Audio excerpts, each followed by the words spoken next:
Dear students, welcome again in the bridge course of the class 10th. Let's see our competency learning outcome statement 10. It is about understanding new constructions through reading. म्हणजे विद्यार्थ्यांनो, आज आपण अध्ययन निष्पत्ती वाक्य 10 यामधील understanding new construction through reading याबद्दल activity number 1 पाहणार आहोत. अंडरस्टँडिंग म्हणजे समजून घेत. कशाबद्दल? New constructions. आता कन्स्ट्रक्शनचा अर्थ इथे रचना होतो, नवीन रचना.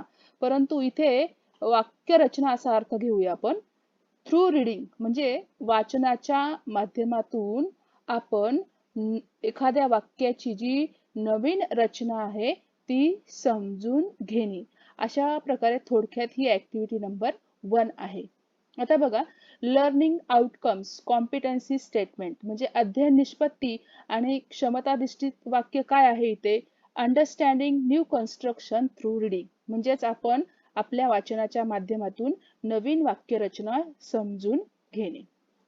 पुढे बघा आता इन्स्ट्रक्शन्स फॉर स्टुडंट्स काय आहेत?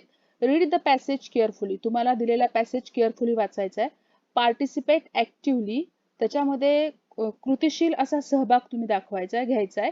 आणि त्यानंतर take help of your parents, teachers, friends आणि तुम्ही तुमच्या पालकांची, टीचर्सची किंवा फ्रेंड्सची मदत घ्यायची आहे.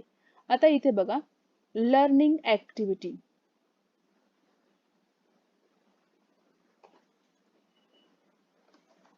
Read the following passage carefully and do as directed. First I read whole passage loudly and then we will see the questions given here. Margie even wrote about it that night in her diary. On the page headed 17 May 2157, she wrote, "Today Tommy found a real book. It was a very old book. Margie's grandfather once said that when he was a little boy, his grandfather told him that there was a time when all stories were printed on paper. They turned the pages, which were yellow and crinkly, and it was awfully funny to read words that stood still instead of moving the way they were turned back to the page before. It had the same words on it that it had when read it the first time." आता विद्यार्थ्यांनो, हा जो passage दिलेला आहे तो तुमच्या 9वीच्या course book मधला आहे आणि तो मार्गीच्या बद्दल आहे. थोडक्यामध्ये या पॅसेज मधले जे कन्स्ट्रक्शन नवीन दिलेले आहेत ते आपल्याला इथे समजून घ्यायचे आहेत. पॅसेजचा आपण अर्थ इथे समजून घेत बसणार नाही आहोत. आता बघा इथे डू ॲज डायरेक्टेड. आपल्याला म्हणजे जशा सूचना दिल्यात त्याप्रमाणे करायचे. बघा काय करायचं सुरुवातीला, अंडरलाईन द मेन क्लॉज म्हणजे या पॅरेग्राफ मध्ये मेन क्लॉज कोणता आहे त्याला आपल्याला अंडरलाईन करायचे. Underline the subordinate clause. Subordinate clause जिथे असेल त्याला अंडरलाईन करायचे. Identify the sentences in simple past tense म्हणजे जे सिम्पल पास्ट टेन्स मधले जे वाक्य आहेत ते ओळखायचे. Underline the infinitive. इन्फिनिटिव्ह म्हणून इन्फिनिटिव्ह आलेलं वाक्य तुम्हाला अंडरलाईन करायचंय. Identify the exclamatory sentence. उद्गारवाचक वाक्य आहे म्हणजे वाक्य असतील तर त्याला आयडेंटिफाय करायचं, ओळखायचंय. Identify the finite verbs. Finite verb आहे तो ओळखायचा आहे. Underline the simple sentences. त्यातले साधे वाक्य कोणते त्याला अंडरलाईन करायचंय. Identify the complex sentences. Complex sentences कोणते आहेत ते ओळखायचे. आयडेंटिफाय द कंपाऊंड सेंटेन्सेस आणि कंपाऊंड सेंटेन्सेस कोणते आहेत ते ओळखायचे आहेत. आता विद्यार्थ्यांनो, हे जे इन्स्ट्रक्शन नुसार आपल्याला त्यांनी फॉलो करा असं सांगितलेलं आहे, पण त्याआधी तुम्हाला मी थोडीशी काही माहिती देते. म्हणजे तुम्हाला कन्स्ट्रक्शन समजून सांगते. प्रत्येक मेन क्लॉज म्हणजे काय, सबऑर्डिनेट क्लॉज म्हणजे काय, थोडक्यामध्ये इन्फिनिटिव्ह म्हणून म्हणजे काय येतं, एक्सक्लेमेटरी सेंटेन्स म्हणजे त्याचं म्हणजे कोणत्या प्रकारचं वाक्य आहे की ज्याच्यामध्ये आपण फिलिंग्स व्यक्त करतो. अशा थोडक्या complex sentence, compound sentence, simple sentence म्हणजे काय आणि फायनाईट वर्ड, इनफायनाईट वर्ब्स काय असतात हे थोडक्यात मी तुम्हाला आधी सांगते आणि मग त्यानंतर आपण आपली ही ऍक्टिव्हिटी सॉल्व्ह करूया. म्हणजे हे आपल्याला जिथे क्वेश्चन सांगितले ते आपण नंतर सविस्तरपणे पाहूया. विद्यार्थ्यांनो, आता आपण क्लॉज आणि त्याचे जे दोन प्रकार आहेत ते समजून घेऊया. आता तुम्हाला क्लॉज हे समजून देण्यासाठी थोडक्यामध्ये क्लॉज म्हणजे काय हे तुम्हाला सांगते. बघा, क्लॉज म्हणजे काय होतं तर a group of words that includes a subject and a verb. A clause is usually only part of a sentence. बघा, group of words that includes subject and a verb म्हणजे असा एक शब्दांचा समूह असतो की ज्यामध्ये सब्जेक्ट आणि वर्बचा समावेश असतो आणि तो जनरली जो क्लॉज आहे तो आपल्या वाक्याचा एक भाग असतो आणि म्हणून क्लॉज म्हणजे आपण त्याला उपवाक्य असे म्हणतो. आता या क्लॉजचे आपल्याला इथे दोन प्रकार आहेत. बघा, फर्स्ट आहे मेन क्लॉज आणि सेकंड आहे सबऑर्डिनेट क्लॉज. आता मेन क्लॉज म्हणजे काय सांगितलं इथे बघा, मेन क्लॉज. आता क्लॉजला आपण उपवाक्य दिलं म्हणजे उपवाक्याला स्वतःचा अर्थ असतो कारण त्याच्यामध्ये सब्जेक्ट आणि वर्ब असतो, परंतु तो आपल्या वाक्याचा एक भाग असतो म्हणून त्याला आपण क्लॉज म्हणायचं. आता इथे मेन क्लॉजचा आपण अर्थ समजूया. मुख्य वाक्य असं त्याला म्हणतो. अ main clause is one that can stand on its own as a complete thought. It is also called independent clause. बघा, मेन क्लॉज म्हणजे काय तर असा क्लॉज की ज्याला स्वतःचं अस्तित्व आहे आणि तो परिपूर्ण आहे अर्थाने, त्याला म्हणायचं मेन क्लॉज. म्हणजेच त्याला दुसरा शब्द आहे इंडिपेंडंट क्लॉज. आता फॉर एक्झाम्पल बघा, एक्झाम्पल काय दिलंय मी ते, I first met her in Paris. I first म्हणजे मी तिला पहिल्यांदा पॅरिसमध्ये भेटलो. आता हे वाक्य कसं आहे, अर्थपूर्ण वाक्य आहे म्हणून याला आपण म्हणायचं मेन क्लॉज. म्हणजे याच्यामध्ये सब्जेक्ट, वर्ब, ऑब्जेक्ट आहे. हे झालं मेन क्लॉज. आता फॉर एक्झाम्पल नेक्स्ट बघा, सबऑर्डिनेट क्लॉज. सबऑर्डिनेट क्लॉजला आपण गौण वाक्य असं म्हणतो. आता सबऑर्डिनेट क्लॉजचा सुरुवातीला आपण अर्थ पाहूया. सबऑर्डिनेट क्लॉज म्हणजे काय तर subordinate clause is a clause that cannot stand alone as a complete sentence, will begin with a subordinate conjunction or a relative pronoun. म्हणजे काय सांगितलंय की सबऑर्डिनेट क्लॉज जो असतो तो त्याला स्वतःचा कंप्लीट अर्थ नसतो. तो पूर्ण करण्यासाठी त्याला मेन क्लॉजवर डिपेंड राहायला लागतं म्हणून त्याला आपण डिपेंडंट क्लॉज असंही म्हणतो. आणि त्याची जी सुरुवात झालेली असते ती सबऑर्डिनेट कंजंक्शननी सुरुवात झालेली असते किंवा रिलेटिव्ह प्रोनाउन्स नी त्याची सुरुवात झालेली असते.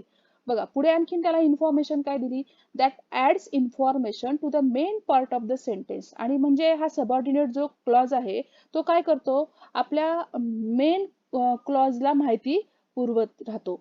फॉर एक्झाम्पल बघा, wear I live as a small. आता बघा, वेअर हे जे आहे ते इथे तुम्हाला काय सांगता येईल, सबऑर्डिनेट कंजंक्शन म्हणून घेतलेलं आहे आणि I live as a small. आता हा पूर्ण सुरुवात wear I live as a small हा झाला ॲज अ चाइल्ड, हे झाला सबऑर्डिनेट क्लॉज. सबऑर्डिनेट क्लॉज का झाला तर त्याची सुरुवात वेअरने झालेली आहे, सबऑर्डिनेट कंजंक्शन म्हणून वेअर वापरलेला आहे आणि याला पूर्ण अर्थ लागत नाही. बघा, wear I live as a child म्हणजे मी जिथे छोटं मूल म्हणून राहत होते. म्हणजे याला कंप्लीट अर्थ आहे का. आता आपण हे दोन्ही वाक्य एकत्र करून घेऊन बघूया, मेन क्लॉज आणि सबऑर्डिनेट क्लॉज. बघा, I first met her in Paris wear I live as a small child. म्हणजे काय सांगितलं इथे अर्थ या दोन्ही वाक्याचा की मी तिला सुरुवातीला पॅरिसमध्ये भेटलो की जिथे मी माझं म्हणजे छोटा मूल असताना तिथे राहत होतो. म्हणजे ह्या म्हणजे मेन क्लॉज आणि सबऑर्डिनेट क्लॉज जेव्हा आपण एकत्र केलं तेव्हा त्याला कम्प्लीट सेन्स आला. या वाक्याला सुद्धा कम्प्लीट सेन्स आहे, I first meet her in Paris, परंतु हा जे सबऑर्डिनेट क्लॉज जे वाक्य आहे ते कम्प्लीट सेन्स नाही, त्याला त्याच्यासाठी मेन क्लॉजवर डिपेंड राहायला लागतं. आता तुम्हाला क्लॉज, मेन क्लॉज आणि सबऑर्डिनेट क्लॉज हे समजलं असेल थोडक्यामध्ये. Let's see next.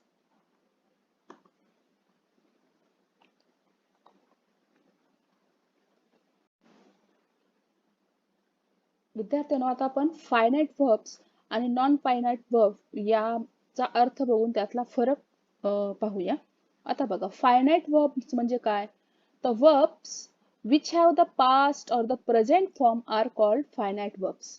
म्हणजे असे क्रियापद की ज्यांच्या थ्रू आपल्याला तो जे दिलेलं वाक्य आहे ते प्रेझेंट आहे की पास्ट आहे हे समजतं, त्याला म्हणायचं फायनाइट वर्ब्स. आता फॉर एक्झाम्पल बघा, इथे काय दिलंय बघा, a finite verb has a subject and shows tense.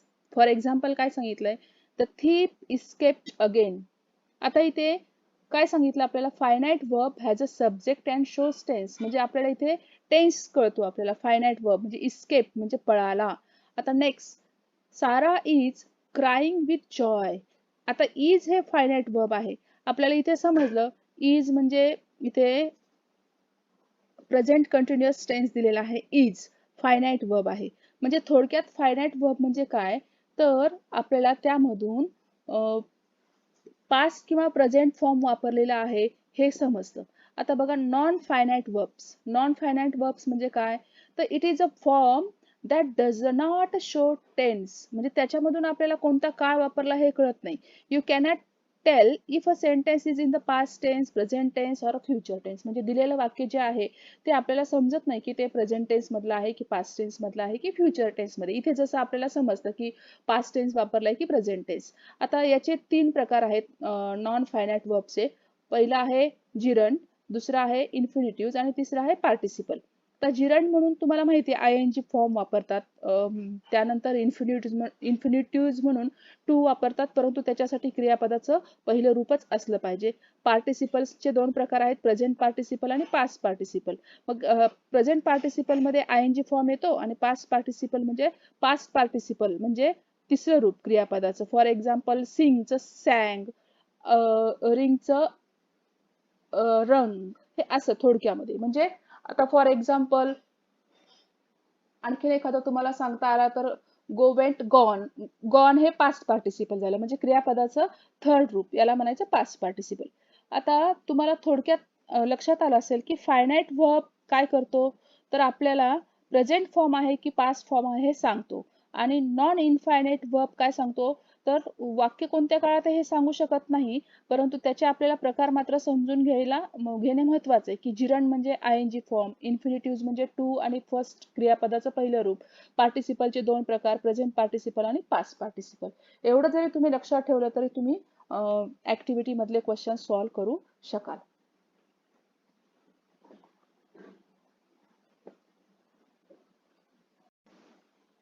Let's see the types of sentences according to structure of the sentence. आता बघा, सिंपल सेंटेन्स, कंपाऊंड सेंटेन्स आणि कॉम्प्लेक्स सेंटेन्स असे वाक्याचे इथे 3 प्रकार मी तुम्हाला सांगितलेले आहेत. आता सिंपल सेंटेन्स म्हणजे साधं वाक्य, कंपाऊंड सेंटेन्स म्हणजे संयुक्त वाक्य आणि कॉम्प्लेक्स सेंटेन्स म्हणजे मिश्र वाक्य.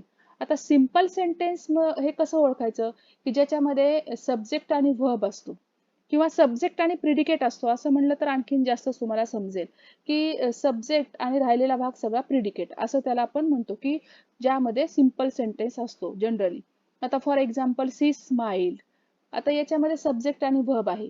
सी लुक्ड प्रिटी, याच्यामध्ये बघा सब्जेक्ट प्लस प्रिडिकेट असं दिलंय मी. सब्जेक्ट प्लस इथे तुम्ही व्हर्ब प्लस कॉम्प्लिमेंट असं दिलं तरी चालेल, पण तुम्हाला लक्षात येण्यासाठी सब्जेक्ट आणि प्रिडिकेट असं मी इथे सांगितलेलं आहे. म्हणजे साधं वाक्य तुम्हाला माहिती आहे. त्यानंतर बघा, कंपाऊंड सेंटेन्स म्हणजे संयुक्त वाक्य. संयुक्त वाक्य म्हणजे काय, तर यामध्ये 2 क्लॉजेस किंवा 2 वाक्य कोऑर्डिनेटर म्हणजे कंजंक्शन म्हणून कोऑर्डिनेटर कंजंक्शन वापरलेले असतात. फॉर एक्झाम्पल, मग ते कुठलेही असतील, अँड, बट, ऑर, कंजंक्शन वापरून 2 वाक्य, 2 क्लॉजेस एकत्र केलेले असतात.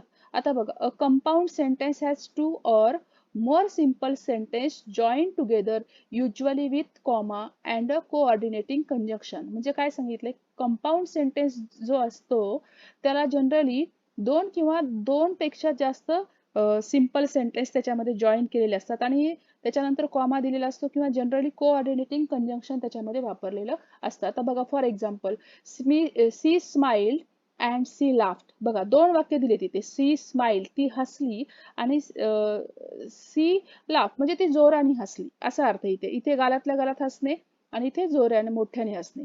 आता इथे अँड वापरलंय. She smiled and she laugh या दोन वाक्याला कोऑर्डिनेटिंग कंजंक्शन म्हणून अँड वापरले आणि ते वाक्य पूर्ण केलेलं आहे. याला म्हणायचं कंपाऊंड सेंटेन्स. आता बघा कॉम्प्लेक्स सेंटेन्स मिश्र वाक्य.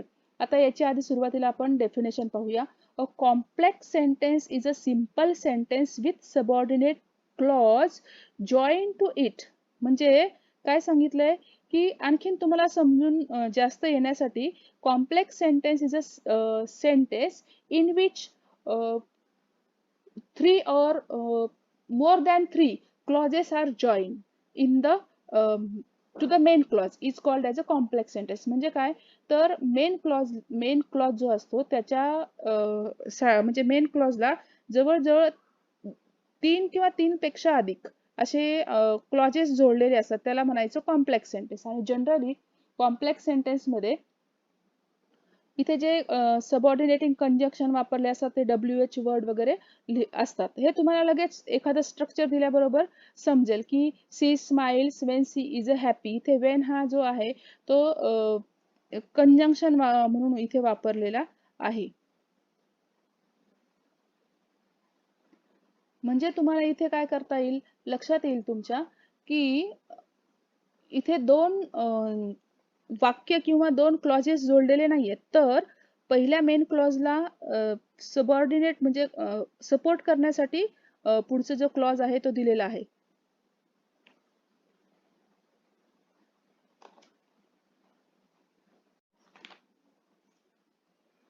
Now let's start our learning activity.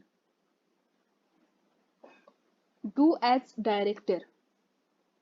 Underline the main clause, underline the subordinate clause. आता आपण एक वाक्य घेऊया आणि त्या वाक्यामध्ये आपण काय करायचंय, मेन क्लॉजला आणि सबऑर्डिनेट क्लॉजला अंडरलाईन करायचे. बघा मी एक सेंटेन्स घेते, त्याच्यामध्ये आपण पाहूया. मागी even wrote about it that night in her diary. हे जे वाक्य आहे या वाक्यामध्ये मी मेन क्लॉज कोणता आहे इथे, तर मागी इवन रोट अबाउट इट. म्हणजे मागीने ते त्याबद्दल तिने लिहिले सुद्धा असा अर्थ आहे याचा. म्हणजे हा कंप्लीट सेन्स आहे, पूर्ण वाक्य आहे. मार्गीने त्याबद्दल लिहिले सुद्धा असं दिलेलं आहे. आता इथे बघा that night in her diary, त्या रात्री तिच्या डायरीमध्ये. आता याला मात्र कंप्लीट सेन्स आहे का, नाही. तर हा जो क्लॉज आहे तो अर्थ पूर्ण होण्यासाठी पहिल्या वाक्यावरती पहिल्या क्लॉज वरती डिपेंड आहे. म्हणून हा झाला मेन क्लॉज आणि हा सबऑर्डिनेट कंजंक्शन दॅट वापरलंय आणि नंतर सुरू झालेलं आहे, म्हणजे नंतर वाक्य आहे. म्हणजे याचा अर्थ that night in her diary हा सबऑर्डिनेट क्लॉज झाला आणि मागी इवन रोट अबाउट इट इथपर्यंत जो सेंटेन्स आहे तो झाला तुमचा मेन क्लॉज. दोन्ही फर्स्ट तुम्ही फक्त इथे काय करायचंय, वाक्य लिहायचं आणि त्याला अंडरलाईन करायचंय. Maggie even wrote about it main clause, that night in her diary subordinate clause. Now look at the next. Third, identify the sentences in simple past tense. म्हणजे आता या पॅसेज मधले सिंपल सेंटेन्सेस जे आहेत ते तुम्हाला काय करायचे, आयडेंटिफाय करायचे. आता बघा इथे काय आहे, थोडक्यामध्ये तुम्हाला मी एक वाक्य इथे सांगते की today Tommy found a real book. आज टॉमीला खरं पुस्तक मिळाले होते. आता इथे फाउंड हा क्रियापदाचा दुसरं रूप आहे. फाइंड, फाउंड, फाउंड म्हणजे दुसरं रूप जेव्हा असेल तेव्हा तिथे पास्ट टेन्स असतो आणि मग आपल्याला इथे काय शोधायचंय, सिंपल पास्ट टेन्स. म्हणजे मी तुम्हाला एक उदाहरण दिलं इथे, today Tommy found a real book. यामध्ये सिंपल पास्ट टेन्स वापरलेला आहे. असे आणखी आणि बरेच उदाहरण या पॅसेज मध्ये आहेत, ते तुम्ही लिहा. तुम्हाला सिंपल पास्ट टेन्स म्हणजे दिलेल्या क्रियापदाचं दुसरं रूप असेल तर तो सिंपल पास्ट टेन्स, हे लक्षात ठेवा. त्यानंतर नेक्स्ट नंबर 4, अंडरलाईन द इन्फिनिटिव्ज. आता इन्फिनिटिव्ज म्हणून मी तुम्हाला काय सांगितलं की इन्फिनिटिव्ज म्हणून आपण टू वापरतो. मग हे इन्फिनिटिव्ज कधी विथ टू किंवा विदाउट टू सुद्धा वाक्यामध्ये असतं. आता इथे इन्फिनिटिव्ह म्हणजे काय, तर टू आणि क्रियापदाचं पहिलं रूप.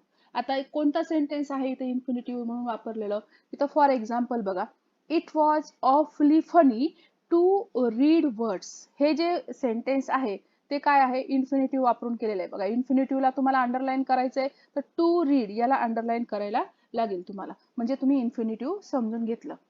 नेक्स्ट बघा, number 5, identify the exclamatory sentences. आता हे सोपं आहे. एक्सक्लेमेटरी सेंटेन्स म्हणजे काय, की उद्गारवाचक वाक्य, की ज्यामध्ये आपण उद्गारवाचक वाक्य म्हणजे काय, तर आपल्या फिलिंग्ज आपण सडनली व्यक्त केलेले असतात आणि त्याच्यामध्ये शेवटी एक्सक्लेमेटरी मार्क दिलेला असतो. आता हेच वाक्य परत बघा, today Tommy found real book, याच्यानंतर एक्सक्लेमेटरी मार्क दिलेला आहे, म्हणजे ह्या त्याच्या फिलिंग्स दिलेल्या आहेत इथे थोडक्यामध्ये, की इथे एक्सक्लेमेटरी मार्क असल्यामुळे ते वाक्य कोणतं झालं, एक्सक्लेमेटरी सेंटेन्स.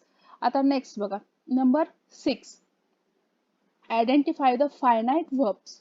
आता फायनाइट व्हर्ब्स म्हणजे तुम्हाला काय सांगितलं होतं, की जो व्हर्ब आपल्याला प्रेझेंट टेन्स किंवा पास्ट टेन्स दाखवतो त्याला म्हणायचं आपण फायनाइट व्हर्ब्स. म्हणजे आता इथे तुम्हाला थोडक्यात सांगता येईल, की एक उदाहरण म्हणून इथे तुम्ही घेऊ शकता एक उदाहरण. जस्ट हे उदाहरण घ्या, all stories were printed on paper. आता इथे वेअर हे काय आहे, फायनाइट वर्ब आहे. Next number 7, underline the simple sentences. आता याच्यामध्ये मी तुम्हाला एक उदाहरण सिम्पल सेंटेन्स सांगते, त्यानंतर तुम्ही दुसरे उदाहरण शोधा. सिम्पल सेंटेन्स म्हणजे काय, की ज्या वाक्यामध्ये सब्जेक्ट आणि प्रिडिकेट दिलेला असेल ते वाक्य म्हणजे साधं वाक्य. आता तुम्हाला सब्जेक्ट प्रिडिकेट हे तर माहितीच आहे. सब्जेक्ट आता बघा, इथे एखादं वाक्य तुम्हाला बघता येईल बघा, it was very old book. हे जे वाक्य आहे, it was a very old book, याच्यामध्ये तुम्हाला हे वाक्य कसं आहे, साधं वाक्य आहे. म्हणजे सब्जेक्ट इट आहे, was a very old book हे प्रिडिकेट आहे, म्हणजे याच्यावरून तुम्हाला समजलं की हे सिम्पल सेंटेन्स आहे. आता असे वाक्य तुम्ही याच्यामध्ये एखादा जरी तुम्हाला याच्यामध्ये स्वतः लिहिता येईल. नेक्स्ट बघा, number 8, identify the complex sentences. आता कॉम्प्लेक्स सेंटेन्सेसची इथे दोन उदाहरण आहेत, मी तुम्हाला एक सांगणार आहे, तुम्ही एक स्वतः लिहा. कॉम्प्लेक्स म्हणजे काय, मिश्र वाक्य. म्हणजे आणखीन तुम्हाला जास्तीची माहिती सांगायची तर, की यामध्ये एक मेन क्लॉज असतो आणि दोन किंवा दोन पेक्षा जास्त सबऑर्डिनेट क्लॉज दिलेले असतात, त्याला म्हणायचं कॉम्प्लेक्स सेंटेन्स. आता इथे बघा, फॉर एक्झाम्पल मी एक उदाहरण वाक्य तुम्हाला सांगते. Maggie's grandfather once said that when he was a little boy, his grandfather told him that there was a time when all stories were printed on paper. आता बघा, आता याच्यामध्ये तुम्हाला बरेचसे सबऑर्डिनेट क्लॉज दिसतील, बरोबर आहे ना. That when he was a little boy, त्यानंतर हिज ग्रँडफादर टोल्ड हिम, इथपर्यंत एक. That there was a time, त्यानंतर when all stories were printed on paper. म्हणजे इथे तुम्हाला 3 सबऑर्डिनेट क्लॉज आहेत, आणि म्हणजे याच्यावरनं तुम्हाला समजलं की मेन क्लॉज आणि 3 सबऑर्डिनेट क्लॉज म्हणजे हे वाक्य कसं आहे, कॉम्प्लेक्स सेंटेन्स आहे. त्यानंतर बघा, number 9, identify the compound sentences. एक उदाहरण मी इथे तुम्हाला सांगते. कंपाऊंड सेंटेन्स म्हणजे काय, दोन वाक्य जे असतात ते कोऑर्डिनेटिंग कंजंक्शन याने ते जोडलेले असतात. फॉर एक्झाम्पल सबऑर्डिनेटिंग कंजंक्शन म्हणतो आपण त्याला. आता इथे बघा, लास्ट बघा, it had the same words on it that it had Wien read it the first time. म्हणजे हे जे दोन क्लॉजेस जे आहेत ते कशाने जोडलेले आहेत, दॅटने जोडलेले आहेत, म्हणून ते कोणतं वाक्य झालेलं आहे, कंपाऊंड सेंटेन्स, म्हणजे संयुक्त वाक्य. म्हणून हे वाक्य तुम्ही कंपाऊंड सेंटेन्स मध्ये लिहू शकता. अशा प्रकारे तुम्ही ही जी सॉल्व ऍक्टिव्हिटी आहे ती तुम्ही स्वतः वेगळा पॅसेज घेऊन सुद्धा करू शकता. विद्यार्थ्यांनो, आपण जे 9 क्वेश्चन्स लर्निंग ऍक्टिव्हिटी मध्ये ते बघितले त्याचेच मी आन्सर्स तुम्हाला इथे दिलेले आहेत. तुम्ही ते समजून घेण्यासाठी एक स्क्रीनशॉट काढून नंतर तुम्ही नोटबुक मध्ये लिहू शकता आणि सावकाशपणे समजूनही घेऊ शकता. Now let's see the solve activity demo.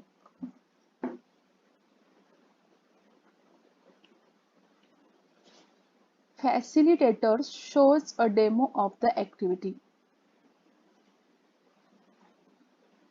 First, see this passage. In a shop at the Palais Royal, they found a string diamonds which seemed to be exactly what they were looking for.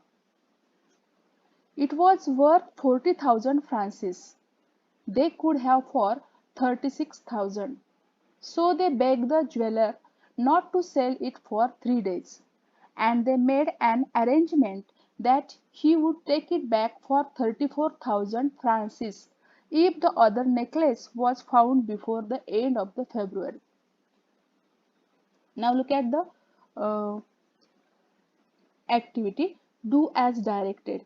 Number 1, identify the subordinate clause. आता यामध्ये तुम्हाला subordinate clause त्यांनी बघा कोणता दिलाय, which seem to be exactly what they were looking for. हा त्यांनी subordinate clause इथे दिलेला आहे. Identify the non finite verb. Non finite verb म्हणून इथे टू सेल, म्हणजे इथे तुम्हाला थोडक्यामध्ये फक्त त्यांनी दोनच सबऑर्डिनेट क्लॉज ओळखा आणि नॉन फायनाइट वर्ब ओळखा असेच दोन एक्झाम्पल्स दिलेले आहेत. Now look at the practice. Facilitators use many passages to understand new constructions through reading. Learners have to identify different type of construction through reading. म्हणजे तुम्हाला वेगवेगळ्या प्रकारचे जे पॅसेजेस असतील ते तुम्ही समजून घेऊन त्याच्यामध्ये वेगवेगळ्या टाइप्सचे जे कन्स्ट्रक्शन्स आहेत वाक्याचे ते समजून घ्यायचे आहेत. इव्हॅल्युएशन बघा. Find simple, complex and compound sentences from the passage from the course book. आता तुम्हाला याच्यासाठी कोर्स बुक 9 मध्येच हा जो मॅगीचा जो लेसन आहे त्यामध्ये बरेच सिंपल, कॉम्प्लेक्स आणि कंपाऊंड सेंटेन्स तुम्हाला मिळतील. तुम्ही ते कोर्स बुक मधून शोधून काढायचे आहेत. Make a list of the infinitive. त्याच लेसन मध्ये इन्फिनिटिव्हचे सुद्धा सेंटेन्सेस आहेत. लास्ट बघा. My takeaway today I learn to identify the main clause and subordinate clause. म्हणजे आपण इथे काय शिकलो किंवा काय ओळखू शकतो आता ही ऍक्टिव्हिटी घेतल्यानंतर, तर मेन क्लॉज कोणता आणि सबऑर्डिनेट क्लॉज कोणता हे आपण शिकलो, म्हणजे हे आपण ओळखू शकतो आता. To underline the infinitive. आपण अंडरलाईन इन्फिनिटिव्हला करू शकतो. To identify the types of sentences. आणि टाइप्स ऑफ सेंटेन्सेस सुद्धा ओळखू शकतो की ते वाक्य सिंपल आहे का, कंपाऊंड आहे का, कॉम्प्लेक्स आहे.